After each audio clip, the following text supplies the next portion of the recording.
নিজের চোখে দেখা কিছুদিন আগে একটা জানাজা পড়িয়েছে, খোদার কসম করে বলছে 6:30 ইন্তেকাল করেছে। হসপিটালের বিল দেনেওয়ালা নাই, 4 সন্তান, অ্যাম্বুলেন্সে ঘরে ঘরে আসবে, 1000-1200 টাকার বিল দেনেওয়ালা নাই।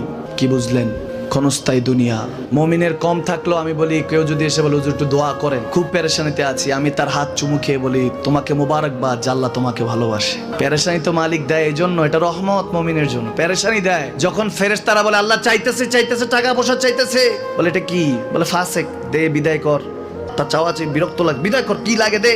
মুমিন যখন চাইতে থাকে আল্লাহ আমাকে কিছু লাগবে, যখন একটু করে চায় আমার মাটাকে সুস্থ করে দাও, বাবাটাকে আল্লাহ আমার স্ত্রীকে, আমার আমাকে একটু তৌফিক দাও, চাইতে থাকে মুমিন। আল্লাহ বলে যখন ফেরেশতারা দেখে মুমিন চাচ্ছে, দেরি করতে পারে না, তাড়াতাড়ি খাজানা নিয়ে দিতে নেবে, আল্লাহ বলে রাখোস না, এত তাড়াহুড়া কিসে? তার চাওয়ার মধ্যে তো প্রেম আছে, একটু চাইতে দেস না। থাকুক না মুমিন আর একটু পেরেশান, থাকুক না, থাকতে দেস না।